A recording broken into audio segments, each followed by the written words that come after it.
primeiro mandato dele foi lindo demais, né? E o segundo ele teve uma estrondosa, né?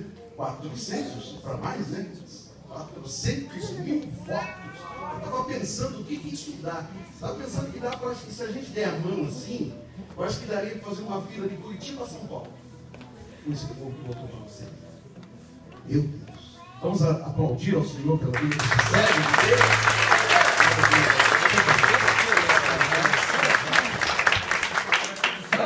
Graças a Deus. Eu cumprimento os irmãos com a paz do Senhor. Uma alegria para mais uma vez aqui nessa linda igreja.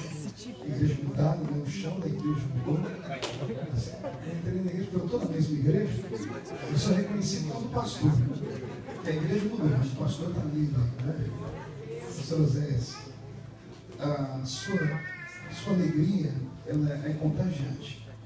E o senhor tem um amigo, sempre que precisar de alguma coisa do Brasil, sempre precisa, né?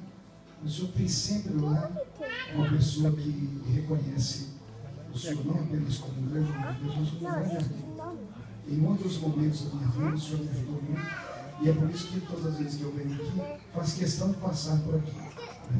É meio puxado, mas eu faço questão. Amigos são para sempre. Deus abençoe o senhor. Viu? A sua esposa que estava sentada lá na minha linha, foi arrebatada agora, porque eu botava a está voltando.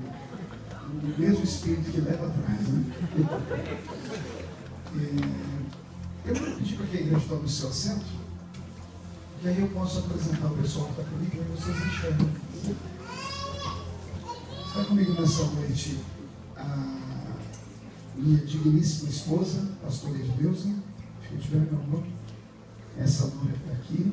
A minha filha Karen, que é a primogênita, é aquela ali. A minha outra filha Kathleen, é aquela ali.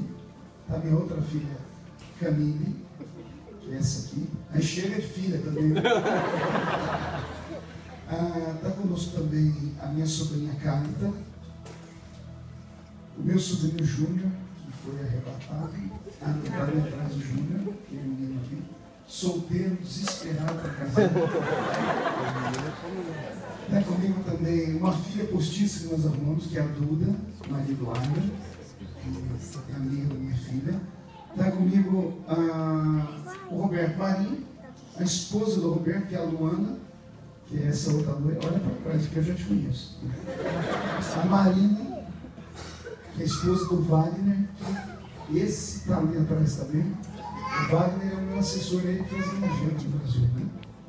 Então, essa é a minha tropa. Nós estamos em 12 pessoas aqui. Amém, igreja? Amém.